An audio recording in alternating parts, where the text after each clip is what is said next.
शिंदेंच्या शिवसेनेकडे ठाकरेंचे खासदार फोडण्याकरता operation tiger राबवलं जात असल्याची चर्चा राज्याच्या राजकीय वर्तुळात गेल्या काही दिवसांपासून आहे।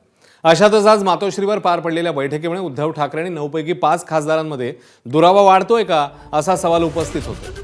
काल आदित्य ठाकरेंच्या वाढदिवसाला गैरहजर राहिलेले संजय जाधव तसंच संजय देशमुख, ओमराजे निंबाळकर, भाऊसाहेब वागचौरे आणि नागेश पाटील आष्टीकर हे मातोश्रीवर आज पार पडलेल्या बैठकीला गैरहजर होते।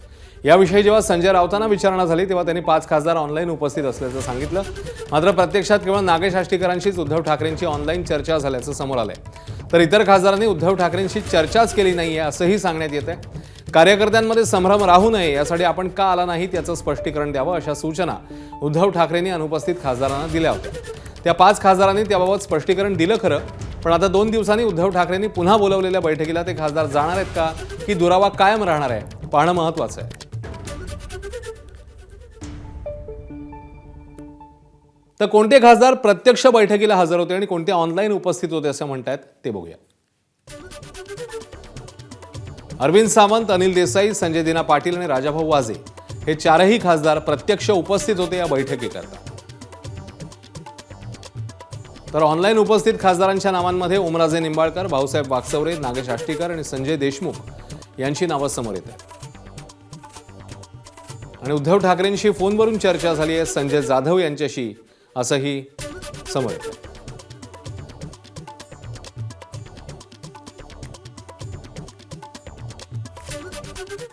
दरम्यान ठाकरेंच्या खासदारांनी नाराजीच्या चर्चा फेटाळल्या आहेत आणि ऑपरेशन टायगर म्हणजे केवळ वावड्या आहेत असं म्हटलंय।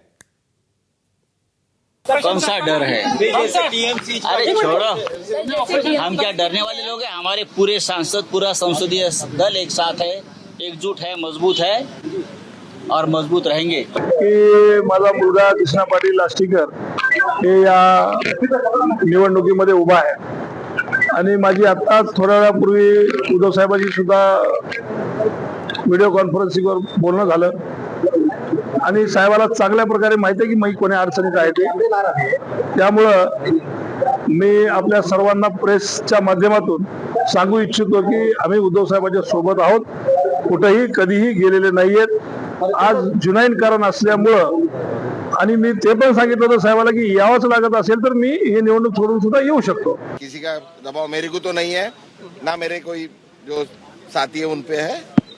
हाँ, ऐसा कुछ हो सोबतच राहणार म्हणजे उद्धव ठाकरेंसोबतच राहणार तुम्ही, म्हणजे हे विचारायची गरज कशाला आहे? जी चर्चा आहे चर्चा तर काही करतात का लोक? त्या काय सर्व चर्चेला सर्व उत्तर देत राहायचं काय? असं काय कोणी काही बोलणार आहे? तर आता आम्ही ऑपरेशन लांडगा राबवणार आहोत असा टोला खासदार संजय राऊतांनी लगावला। यावरून मंत्री संजय शिरसाट यांनी टीका केली आहे। कौन सा ऑपरेशन टाइगर की बात आप कर रहे हो? हम सब लोग टाइगर ही है। अभी हम ऑपरेशन वुल्फ करने वाले हैं। Operation wolf लांडगा। कौन सा ऑपरेशन टाइगर की बात आप कर रहे हो? हम सब लोग टाइगर ही है। अभी हम ऑपरेशन वुल्फ करने वाले हैं। ऑपरेशन वुल्फ लांडगा। संजय राऊत हा मनोरुग्ण आहे, त्याला दवाखान्यात टाकलंच पाहिजे। ऑपरेशन टायगरच्या बातम्या या चॅनलच्या माध्यमातून चालत आहेत, त्याचा आमचा कुठेही संबंध नाही। या संदर्भामध्ये फक्त एकनाथ शिंदे साहेबच बोलतील, म्हणून आम्हाला त्या टायगर, कोल्हे, लांडगे याच्या संदर्भामध्ये कोणते भाष्य करायचं आवश्यकता वाटत नाही। परभणी हिंगोली विधान परिषद निवडणुकीच्या पार्श्वभूमीवर महाविकास आघाडीचे उमेदवार डॉक्टर विवेक नावंदर यांच्या प्रचारार्थ परभणीमध्ये आज महत्त्वपूर्ण बैठक पार पडली। या बैठकीला ठाकरेंच्या शिवसेनेचे नेते आमदार अंबादास दानवे, काँग्रेसचे खासदार कल्याण काळे यांच्यासह महाविकास आघाडीतले प्रमुख नेते आणि पदाधिकारी उपस्थित होते। मात्र खासदार संजय जाधव यांच्या अनुपस्थितीची चर्चा रंगली। यावेळी भाषणात अंबादास दानवेंनी कोणाचंही नाव न घेता कोणी तुम्हाला बोलवेल, सूचना करेल त्यांच्याकडे जाऊ नका, या निवडणुकीचे प्रमुख आमदार डॉक्टर राहुल पाटील आहेत असं सांगत कार्यकर्त्यांना सूचक संदेश दिलाय। त्यामुळे शिवसेनेतल्या अंतर्गत घडामोडींवर पुन्हा एकदा चर्चा सुरू झाली। समाजाला कोणत्याही सदस्याने, मी शिवसेनेच्या सदस्याला सांगतो, बळी पडण्याची आवश्यकता नाही। कोणी कितीही माणूस असला तरी संघटनेपेक्षा कोणी मोठं नाही, हे सगळ्यांनी समजून घेतलं पाहिजे। मी तुम्हाला सांगतो, संघटनेची शिस्त सगळ्यात महत्वाची। शिस्त पाळणारा छोटा असेल नाही तर मोठा असेल, याची गय माननीय पक्षप्रमुख करणार नाही, हे मी तुम्हाला सांगतो। आणि म्हणून बांधवांनी हे निवडणूक लढत असताना आपल्याला मी सूचना करेल, विनंती करेल, सगळ्या तिन्ही पक्षाच्या उमेदवारांना एकमेकांशी गैरसमज न करता आपण ज्यावेळेस आपले वज्रमूठ ठेवू तर विजय अवघड नाहीये.